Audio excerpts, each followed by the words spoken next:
Evangelho de Mateus, capítulo 2. Nós vamos ler os versos de 1 a 11.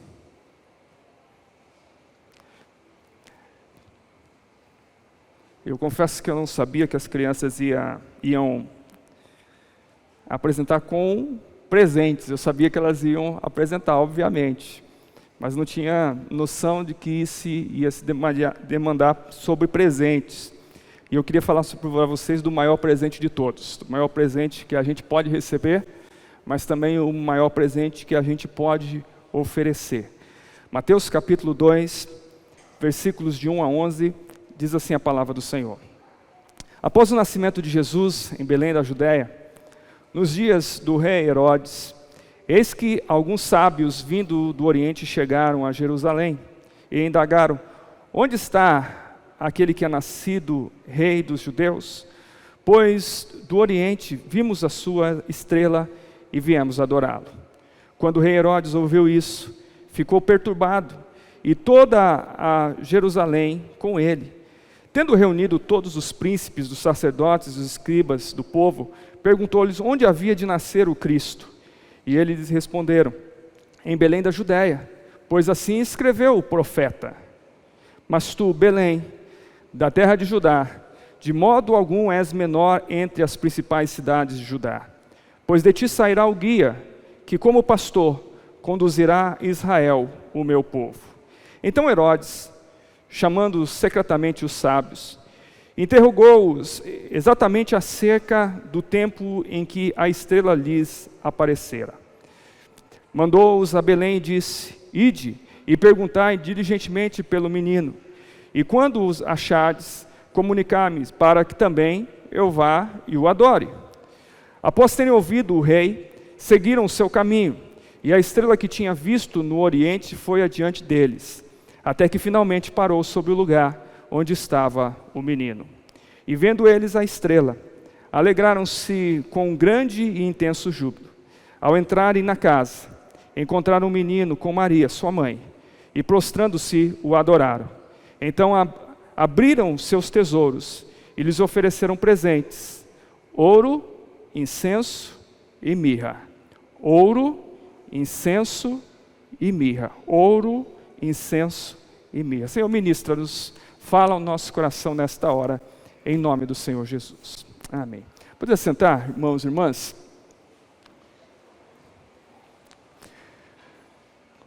Qual é o maior presente que você pode receber nesse Natal?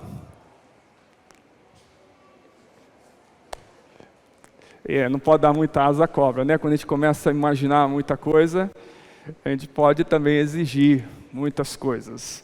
Quando criança, o sonho de muitos era ter uma bicicleta, um videogame. Hoje mudou um pouquinho, mas vamos convir que existem algumas coisas que a gente, de forma material, observa e nem sempre é o real. Bom, nós estamos chegando nessa época de Natal, e eu não sei como que você se sente. Eu, como pastor, como teólogo de formação, como alguém que tem que lidar com algumas coisas, às vezes eu me frustro muito. Eu confesso que não é das minhas épocas favoritas, não. Eu acho que isso ficou quando eu era criança. Porque eu acho que as pessoas não têm a noção do que estão celebrando.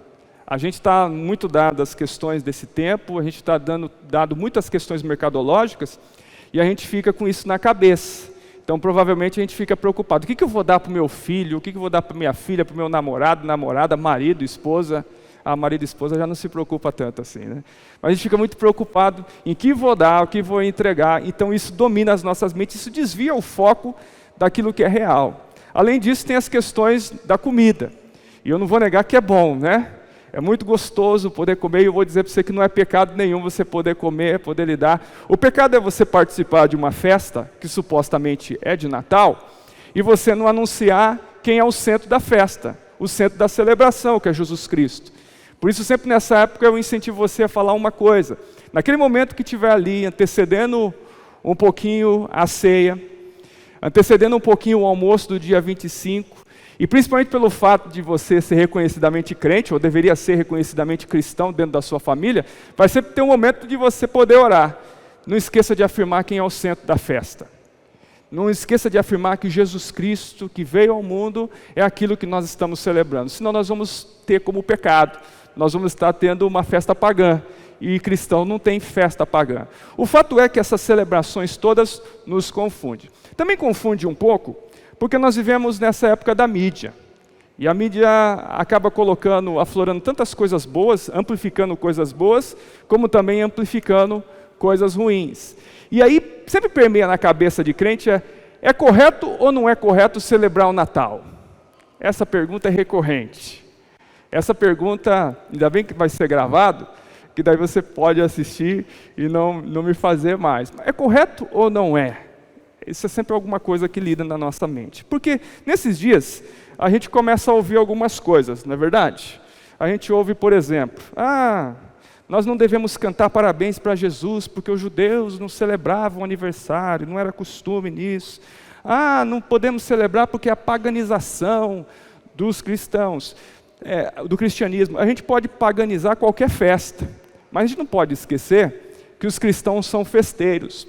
Porque festa para cristão é a possibilidade de você, pedagogicamente, ensinar os filhos. Desde Israel, é isso que está sendo colocado.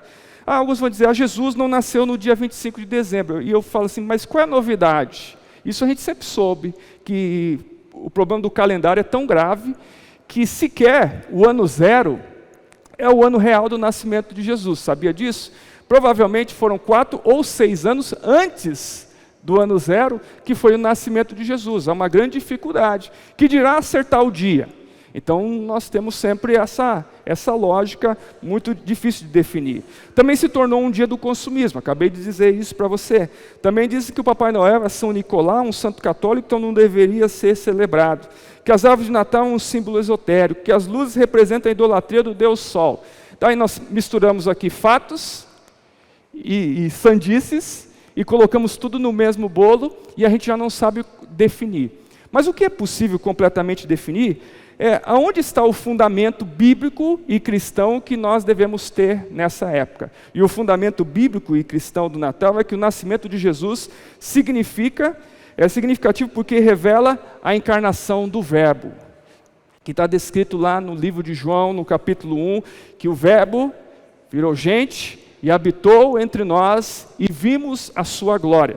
E sem essa intervenção divina, sem essa encarnação divina em Jesus, o menino lá na manjedoura, nós não teríamos tudo aquilo que ele proporcionou para nós. Seria impossível sem essa divindade, se ela não se revestisse na humanidade, nós não teríamos essa salvação. Então esse é o ponto central do Natal. O Deus que intervém sobre as nossas vidas. O Deus que no pior momento da humanidade, Ele dá o seu Filho para que pudesse viver sobre as nossas vidas e nos dar um redirecionamento em tudo aquilo que Ele tinha para nós. Então eu queria que você tivesse a clareza. Obviamente tudo que é celebrado no Natal não é tudo que nós aceitamos. Obviamente muitas coisas são notórias aos nossos olhos que está equivocado.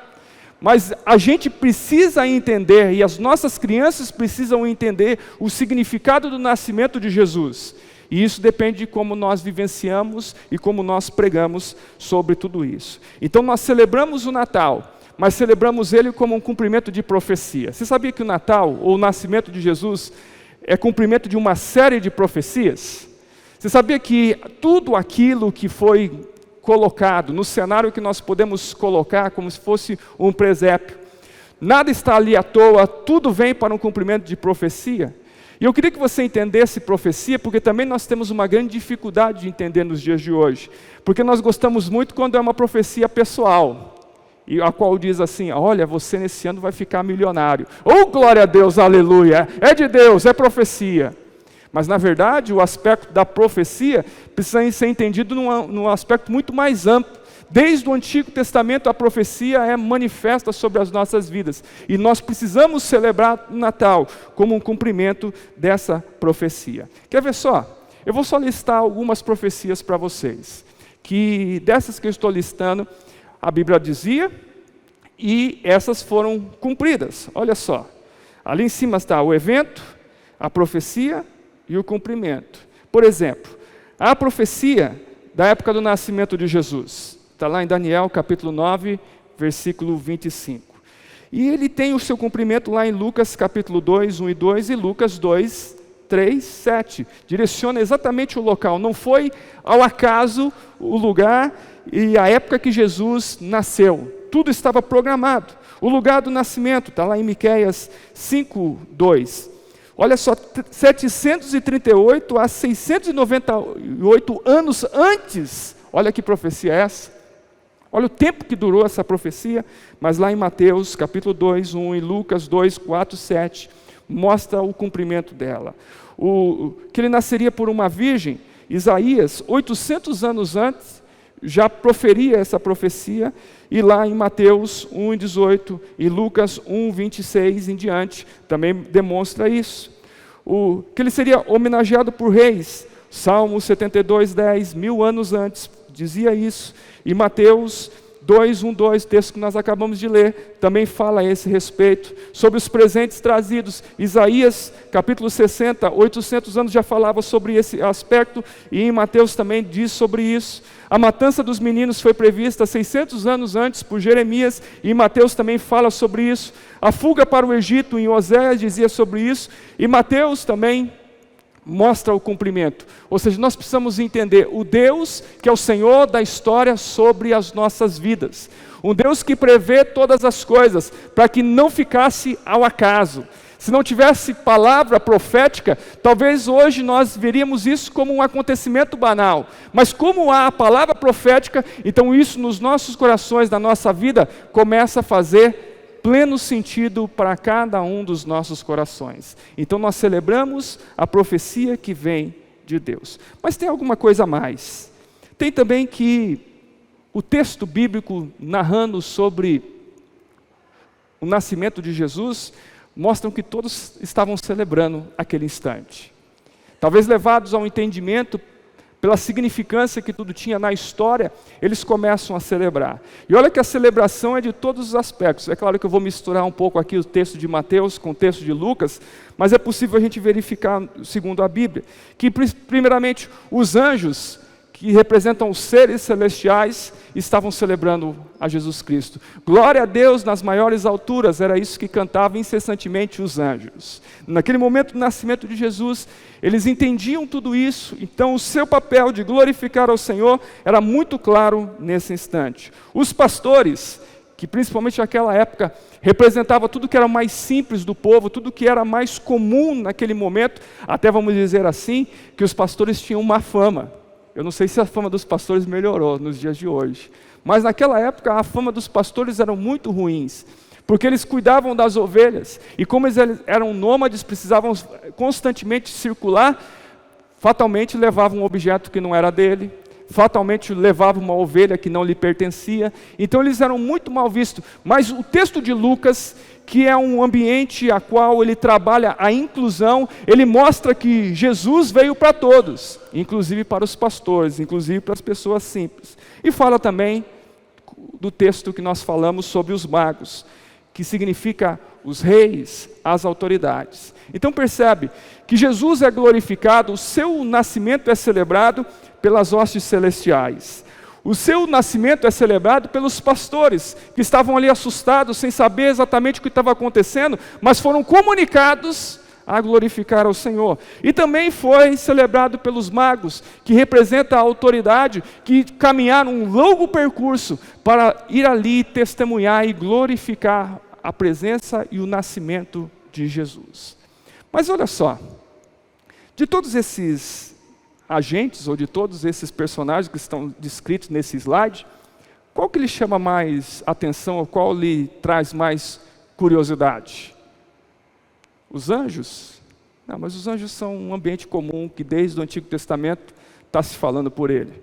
Os pastores? Bom, os pastores a gente sabe que são cuidadores de gado, sabe que depois Jesus vai se autodenominar o pastor dos pastores, e que hoje tem sempre na figura de liderança também esse nome, pastor. Mas você já pensou nessa palavra mago? Mago, que nome estranho. E o texto bíblico fala dos magos do Oriente, e eu queria agora trabalhar justamente esse processo da pregação, e aquilo que Deus quer trabalhar no seu coração, no entendimento desses magos. Porque presta atenção, nada no texto bíblico está por acaso. E cada dia mais eu estou convencido disso. Conversava com minha esposa agora há pouco sobre isso. Nada na Bíblia está por acaso. Nenhum desses acontecimentos está por acaso. E a figura desses magos aqui transmite alguns ensinamentos que nós precisamos entender. O primeiro e mais importante é que a gente precisa desmistificá-los. No dia de hoje, quando a gente fala em mago, até por advíndio dos filmes, até pelos games, a gente já associa alguém que tem poder de feitiçaria, não é isso? Provavelmente foi o pensamento que você teve, alguém que era feiticeiro. Mas na verdade a melhor tradução, e foi a tradução que eu utilizei, esses magos simbolizam a sabedoria. São pessoas que se cuidaram no ensino, na busca, pessoas que buscaram informação, então eles são tidos como sábios, que muitas vezes aconselhavam reis, aconselhavam autoridades, então eles tinham essa designação. Mas alguns detalhes também eu preciso chamar a atenção. Primeiro que eles não são reis. Nós costumamos ouvir que são reis magos, mas a Bíblia não fala, não dá a designação deles como rei. A segunda coisa é, quantos são os magos que estavam naquele contexto, você sabe? Costumeiramente nós imaginávamos 3. Mas de novo a Bíblia não fala o número de magos. Poderiam ser 2, poderiam ser 4, poderiam, como muitos defendem, ser 12. Porque o número que se representa aqui é pelos presentes, que são 3. Mas 2 pessoas podem levar 3 presentes, uma pessoa pode levar 3 presentes.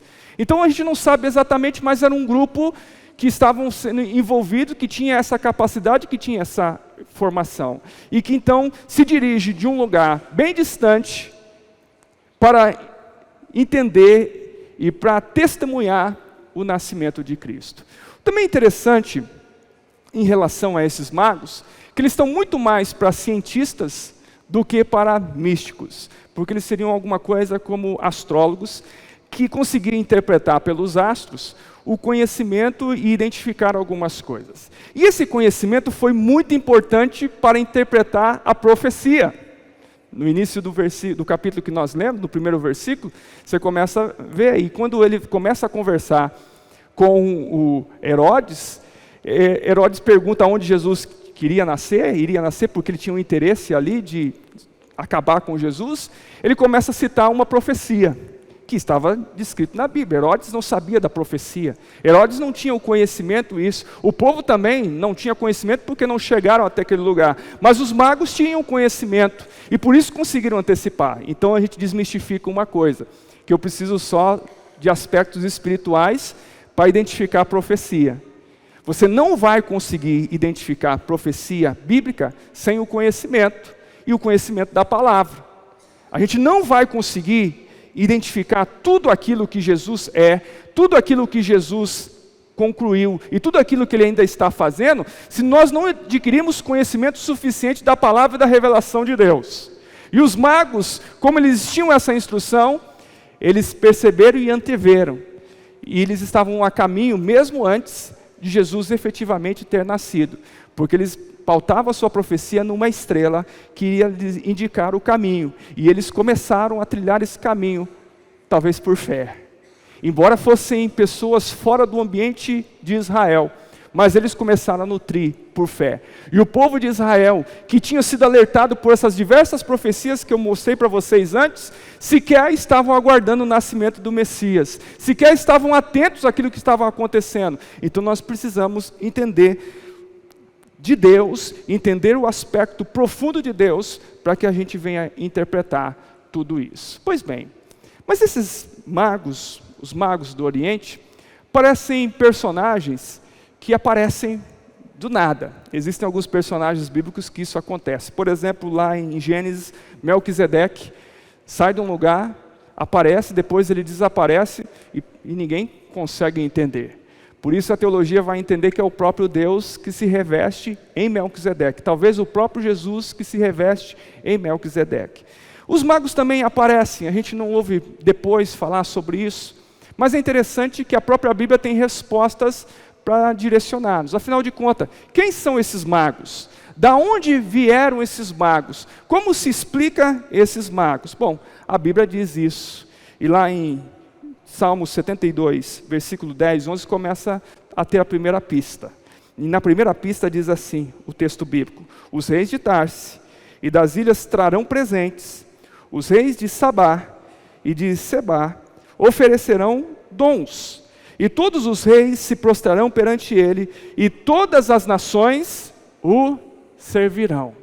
Eu não sei se você já começa a entender um Deus, Jesus, um menino, que não está restrito apenas a Israel. Assim como o Evangelho não é restrito a um grupo de pessoas, você começa agora a perceber um Deus que está sendo promulgado, falado, e a palavra nações começam a se estabelecer. 1000 anos antes de acontecer, já está sendo promulgado o Evangelho. O Antigo Testamento, ele precisa ser muito bem entendido porque ele projeta a Jesus. Mas nós precisamos entender Jesus também a partir de tudo isso que é falado, para que nós possamos ter já um Deus que no conhecimento de todas as coisas já proporciona, já projeta um evangelho que fosse chegado a todas as tribos, raças, línguas e nações. Então a primeira pista que nós temos aqui é que trariam presentes, as autoridades trariam presentes e todas as nações serviriam ao Senhor. Se esse texto fosse no Apocalipse, a gente já entenderia muito melhor isso. Por isso eu lhe chamo a pensar com a mente de Apocalipse e entender tudo aquilo que 1000 antes do seu nascimento já estava sendo promulgado sobre Jesus. A segunda pista vem lá de Isaías capítulo 60. E lá em Isaías capítulo 60, versículo 6, parece que dá uma noção mais clara desses magos. Diz assim: a multidão de camelos, por isso que a gente precisa entender que pode ser muita gente, te cobrirá, e os dromedários de Midian, Efá, e todos virão de Sabá. Ouro, incenso trarão, e publicarão os louvores ao Senhor. Olha como o negócio começa a ficar bonito, porque ele não fala simplesmente de presentes, mas ele identifica como seriam esses presentes. Mas aqui também nós temos uma outra clareza. Da onde está vindo os magos? Da região de Sabá. Quando fala em Sabá, qual personagem que aparece na Bíblia você se lembra? Nós lembramos de Salomão, que isso aparece também no livro de Reis, mas 2 Crônicas capítulo 9, se você quiser já ir acompanhando, vai ser legal. Tem ali um momento em que a rainha de Sabá tem um encontro com Salomão. O texto é muito rico. A rainha de Sabá ouve falar de Israel. Ela é uma mulher diferenciada ao seu tempo, porque não era muito fácil uma mulher ser monarca, e ela assim o era. Ela cuidava do seu país, da sua região, e ela era muito bem sucedida por isso, ela é reconhecida por isso. Diz a tradição que ela era uma mulher belíssima, então ela era muito desejada por todos os príncipes à redondeza. Mas parece que ela tinha uma vontade, ela estava aguçada no seu coração em de conhecer coisas maiores do que a beleza. Então uma das coisas que a seduz a ir em Israel é porque ela sabe que lá tem alguém chamado Salomão, e esse homem é dotado de grande sabedoria. Então ela se dirige lá. Ela, desde pequena, provavelmente, ela ouviu falar de Israel, de um Deus que havia em Israel, e ela queria conhecer toda essa história.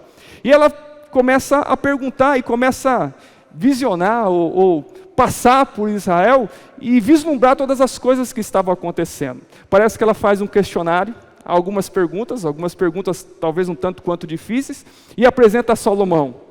E diz que Salomão as responde muito bem, a ponto de satisfazer o coração daquela mulher. E ela então, completamente com o coração aberto, ela naquele momento com o coração encantado por tudo aquilo que tem vida, e dizia que isso podia ser obra do Senhor, ela volta. E ela começa então a falar de Israel. Depois nós sabemos toda a história do envolvimento que ela tem mais profundo com Salomão, mas para nós hoje basta isso, de entender que a partir do momento que a rainha de Sabá volta para o seu lugar, ela começa também a falar das grandezas. Então todo o povo da redondeza começa a ouvir falar algo diferente de Israel. Há Deus em Israel. Há Deus atuando no meio daquele povo, por isso aquele povo é diferenciado.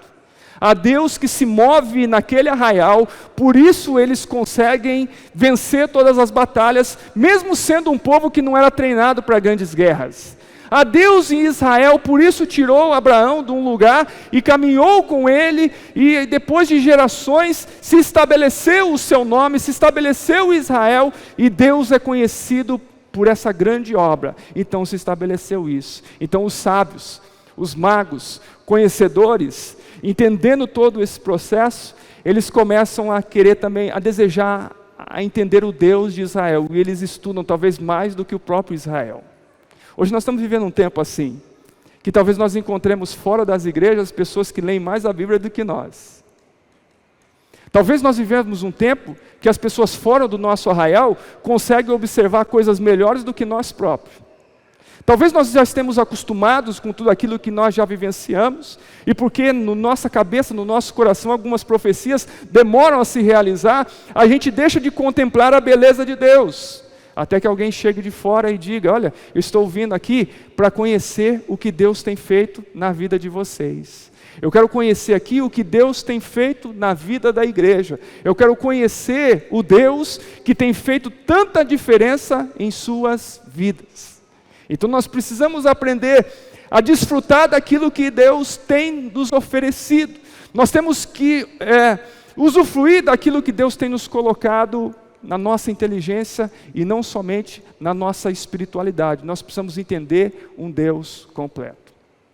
E justamente então nessa visão dos magos, é que a gente começa também a entender os outros símbolos. Afinal de contas, eles trouxeram presentes. Quais são os presentes mesmo que eles trouxeram?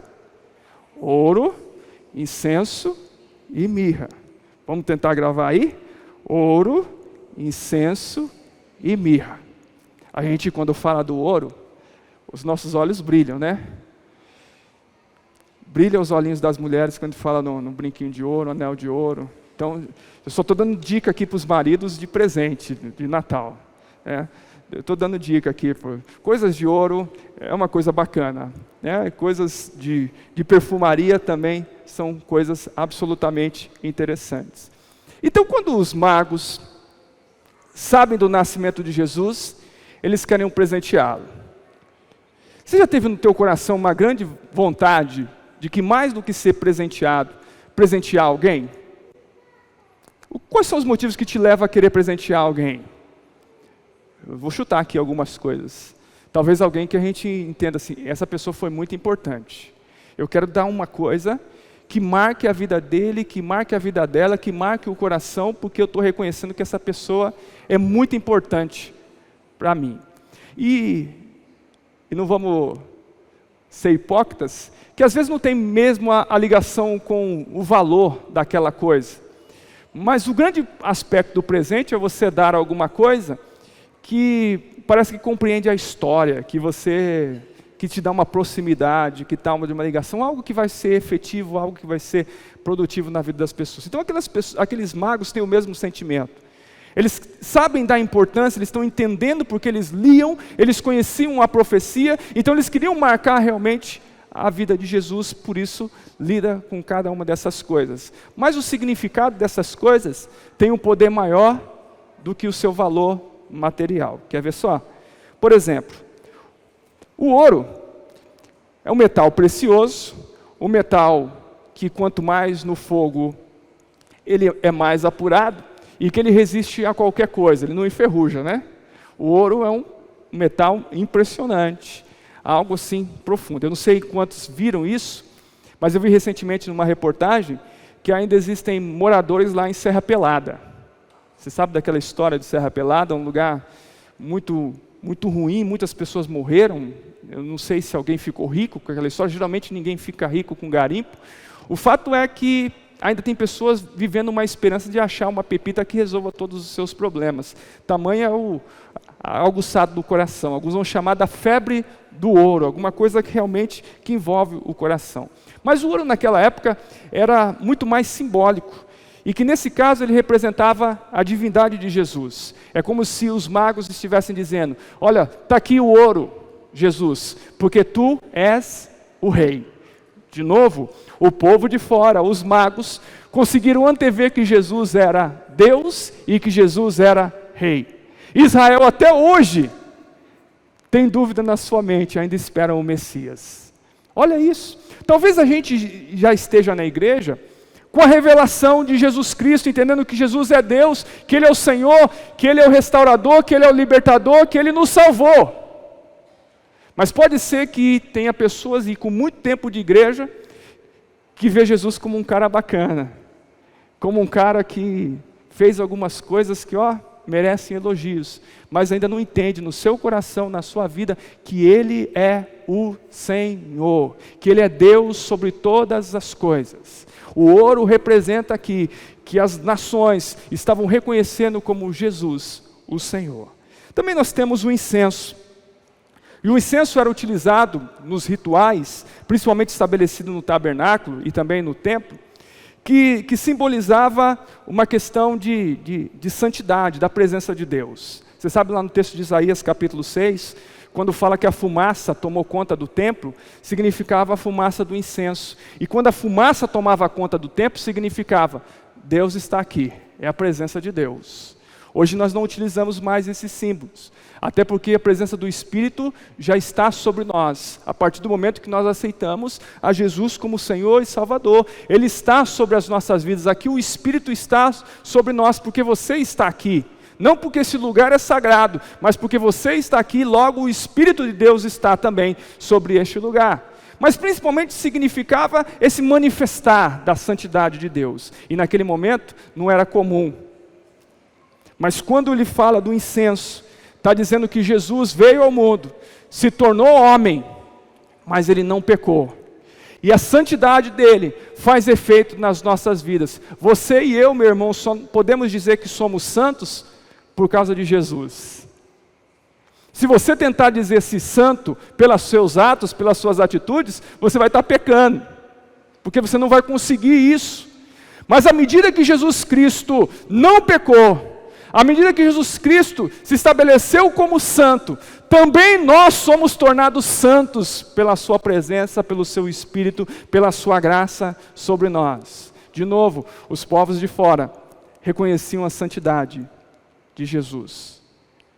Talvez nós ainda vivamos na igreja, mas ainda não temos a dimensão da santidade. Ainda não temos a condição de perceber a santidade de Deus reinando sobre as nossas vidas. Talvez ainda reine impureza sobre nós, talvez ainda os nossos pensamentos, as nossas ações, talvez nós não tenhamos a compreensão do que esse momento, espiritualmente falando, está revestido sobre nós. Mas eu quero dizer para você que nós servimos a um Deus santo e a sua santidade se revela no meio do seu povo, revela-se através da adoração do seu povo. E quando nós nessa noite estamos adorando ao Senhor, a santidade dele está sobre as nossas vidas. Louvado seja o nome do Senhor. E o último era a mirra. A mirra era um componente talvez muito mais da medicina do que qualquer outra coisa. A mirra vinha de uma erva que era uma erva amarga. E todas as vezes que nós lembramos de ervas amargas, e lembramos de como era celebrada a Páscoa, lá no Antigo Testamento, nós lembramos do pão, do cordeiro, do suco da uva ou do vinho e das ervas amargas. Quando se lembra de o que se refere às ervas amargas? Se remete ao nosso pecado. O povo tinha que comer ervas amargas na Páscoa, para lembrar o quão corrupto ele foi, para que ele deixasse de pecar. Mas também a mirra, com o passar do tempo, começou sendo transformado num tipo de perfume, num tipo de óleo, e especialmente era colocado sobre as pessoas, sabe quando? Quando elas morriam. Então no ato do sepultamento, então se lambuzava ela de mirra, talvez para o cheiro não ficar tão ruim, ficar agradável, mas se colocava sobre as pessoas.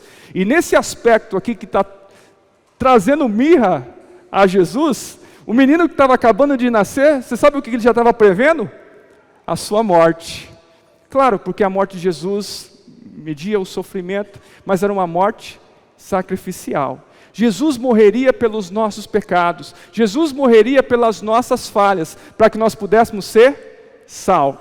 Então, se você prestar bem atenção, aqui, até como o texto lá de Salmos, fala que ele trariam os dons a Jesus, você começa a perceber o ministério de Jesus nesse slide. Você começa a perceber o ministério de Jesus nesses itens. Porque nós sabemos que porque Deus ungiu a Jesus de Nazaré com poder, com espírito. E a unção vem para 3 coisas. Para ser rei sobre os povos, para ser sacerdote sobre o povo e para ser profeta de Deus também sobre o povo. São os 3 ministérios de Jesus. E se são esses os ministérios de Jesus que foram ungidos pelo Espírito, também são esses os ministérios que são ministrados sobre as nossas vidas. Por isso nós somos chamados para reinar com o Senhor. Por isso nós somos chamados a ser profetas de Deus. Por isso nós somos chamados a ser sacerdotes do Deus vivo. E isso não é para alguns, isso não é para os pastores, isso não é para algumas pessoas especiais, mas é para todo aquele que crê em Jesus e recebeu o seu Espírito sobre a sua vida. Entenda isso. Há poder profético na sua boca. Há poder de sacerdote sobre a tua vida. Você é homem principalmente sobre a tua casa. Você precisa ser sacerdote do seu lar. E Deus nos chama a reinar com eles. E reinar com Ele não é sentar no trono e ficar no bem bom. Porque o rei tem suas obrigações. E nós somos chamados sim para ajudar a resolver os problemas do mundo. Há uma implicação muito grande em ser filho do rei. Há uma implicação muito grande que está sobre nós. Nós somos chamados para salvar, para restaurar. Então, nessa lógica toda, Jesus estava sendo reconhecido como Deus e como Rei, e a sua humanidade santa e seu amor sacrificial eram as marcas que Ele estava estabelecendo sobre as nossas vidas. O Natal tem que representar tudo isso nas nossas vidas. O menino que era Deus, mas que ao mesmo tempo se transformou em carne, habitou em nós, passou pelos mesmos sentimentos, pelas mesmas paixões que nós temos, pelos mesmos sentimentos e sofrimentos que nós também lidamos nos dias de hoje, mas não pecou, e não pecou para nos dar a salvação pela sua morte, mas principalmente pela sua ressurreição. Tenha isso na sua mente, tenha isso no seu coração, tenha isso sobre a sua vida. Mas é interessante entender que tudo isso, os símbolos de ouro, incenso e mirra, projetam para o tabernáculo. Só tem um sentido de interpretá-los pelo tabernáculo. E lembra que o tabernáculo representa para nós a inserção de Deus no meio do seu povo. No começo, era uma tenda, até porque o povo estava locomovendo. Depois se transformou num templo, num santuário, porque agora já era habitação. Lá no tempo de Salomão isso é estabelecido. Mas desde que Jesus Cristo veio e viveu a este mundo e morreu por nós e ressuscitou, mostra para mim aonde está o tabernáculo de Deus. Mostra para mim. Você é o tabernáculo do Deus vivo. Aonde você está, ali também tem que estar a presença de Deus. O tabernáculo não é erigido por obras humanas, embora seja muito bom ter esse lugar. É o lugar que nós nos reunimos para buscar ao Senhor, mas o tabernáculo de Deus é você. Você sabe que eu não gosto muito disso, que eu vou fazer agora. Mas faz por favor, vira para o teu irmão e diga: você é tabernáculo de Deus vivo. Vira aí com fé. Você é tabernáculo de Deus vivo. Reside aí na tua vida a santidade de Deus. Reside na tua vida a realeza de Deus. Reside na tua vida a voz profética de Deus. Reside na tua vida a salvação que vem pelo nome do Senhor. Nós precisamos ter clareza absoluta de tudo isso, que tudo isso projeta o tabernáculo de Deus sobre a minha vida, sobre as nossas vidas. Então, nesse momento, quando os magos se direcionam a Jesus, é que todas as nações, todas as tribos estão reconhecendo e projetando profeticamente que Jesus Cristo é o Senhor. O menino está recebendo presentes proféticos. Será que nós temos essa condição de dar presente profético para alguém? Eu queria que você pensasse nisso, se você pode ser boca de Deus, ser bênção de Deus na vida de uma outra pessoa nesta noite, e dar presentes proféticos. Não é dar R$1.000, não é dar um carro novo, mas é direcionar com a tua voz, bênção de Deus sobre o outro. Eu queria que você também projetasse isso para no final da mensagem a gente fazer isso.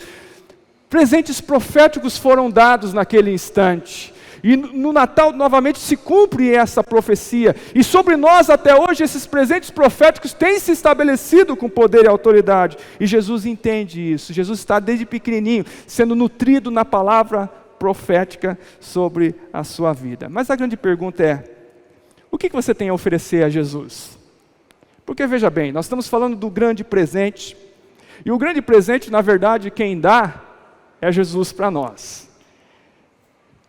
Que além de uma vida de amor, além de um exemplo do seu poder, da sua graça, Ele nos dá aquilo que nós temos de mais importante, que é a salvação. O nosso dinheiro pode comprar muita coisa, e também é bênção de Deus. A nossa habilidade intelectual, motora, pode construir e conquistar muita coisa, que também é a bênção de Deus. Mas aquilo que é mais importante nas nossas vidas não pode ser comprado. Mas é tão facinho de receber, é só estender os braços e acolher. Então Ele nos deu esse presente. Mas a grande pergunta agora é diferente. O que você tem para oferecer ao Senhor? Lembra que nós falamos isso? De alguém que a gente se importa, que alguém que a gente gosta, alguém que a gente quer marcar a vida. E provavelmente, se você teve um mínimo de condição, você está pensando em presentear, ou guardou em algum lugar o presente para dar no dia 24 para o dia 25, né? Eu não sei se alguém ainda tem essas tradições aí, mas às vezes a gente fica escondendo lá um presentinho para dar no outro dia. Eu me lembro bem, ainda bem que minha mãe não está aqui, mas talvez ela vá assistir, mas uma vez eu queria um presente, um carrinho, que era uma ambulância, que abria assim e tinha todo... É que eu queria ser médico, acho. Alguma coisa nesse nível.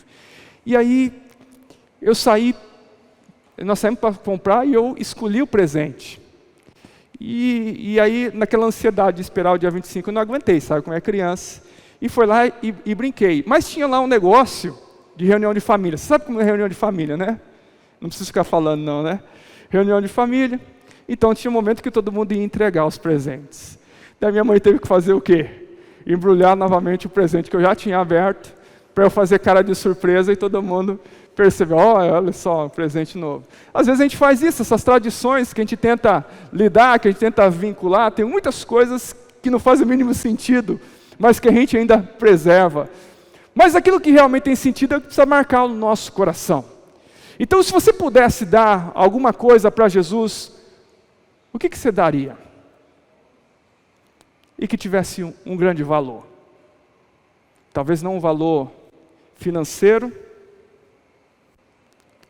mas um valor sentimental. Talvez Deus espere que você dê seu ministério para Ele. Talvez Jesus no caso, espere que você dê o seu serviço. Como é que se serve a Jesus? Como é que se ministra sobre Jesus? Repetindo aquilo que Jesus fez. Jesus veio para salvar, então você é instrumento de salvação. Jesus veio para nos abençoar pela tua graça, então você é instrumento de bênção. Deus não chamou você para falar mal dos outros. Deus chamou você para falar bênção, falar bem. Deus nos chamou para você criticar os outros, apontar o dedo ou botar mais um peso nas costas do teu irmão, da tua irmã. Deus chamou você para aliviar a carga uns dos outros. Então Deus nos chama assim, e seria um grande presente se nós decidíssemos nessa noite apresentar o nosso ministério, apresentar o nosso serviço ao Senhor. Mas principalmente o que Jesus está muito interessado é a tua vida. Jesus quer a tua vida, que você viva com Ele, que você se relacione com Ele. Tudo aquilo que Jesus fez, como menino na manjedoura, que cresceu, e eu queria que você pensasse como menino, que conforme ele foi adquirindo o conhecimento, ele foi entendendo qual seria o seu fim, e como seria o seu fim. Você entende isso? Jesus vai crescendo, vai lendo as Escrituras, vai angariando conhecimento espiritual e intelectual, e ele vai entendendo, eu vou morrer, e vou morrer pelos outros. O seu pai trabalhava como marceneiro. Quais são as ferramentas que ele ia lidar? Formão, martelo, prego. Como é que ele foi morto? Pregado. Imagina como que era o sentimento de alguém pegar um martelo sabendo que por martelo seria um dos seus principais sofrimentos. Mas por que ele fez isso? Porque ele te amou. Porque ele desejou relacionamento contigo. De tudo que o Senhor podia, como rei, como Senhor, como Deus exigir da tua vida, ele só lhe pede: se relaciona comigo. Eu quero ter a tua vida, eu quero viver contigo, eu quero relacionar contigo. É só isso que ele lhe pede. Mas essa ação de Jesus se opera de tal forma que todos os povos da terra, um dia, vão se dobrar ao Senhor. Toda língua confessará, todo joelho há de se dobrar, os reis da terra virão até Ele, vão se curvar até Ele, porque Ele é o Senhor. E agora que eu falei de Apocalipse, olha aí, Apocalipse capítulo 21, por isso fala ela, se referindo à cidade santa, a Jerusalém, que simboliza aqui o reino de Deus, que simboliza agora a consumação do projeto de Deus. Ele diz assim: e as nações dos salvos, quem é salvo aí? As nações dos salvos andarão à sua luz. Isaías capítulo 9, nós iniciamos o culto dizendo que o mundo que andava em trevas viu uma grande luz, a luz da presença do Senhor, e os reis da terra trarão para ela a sua glória e a sua honra, porque Deus deu a Jesus Cristo um nome que está acima de todo o nome a qual deve ser glorificado, o nome a qual deve ser adorado, o nome a qual deve ser exaltado. Ele não virá, repito para você, mais como menino na manjedoura, mas ele virá como o Rei dos reis, Senhor dos senhores, para nos julgar, mas principalmente não para julgar os salvos, porque nós seremos levados para com ele. Glorificado seja o nome do Senhor. Esse é o sentido do Natal. E é para isso que nós precisamos viver. É para isso que nós precisamos ter uma vida intensa.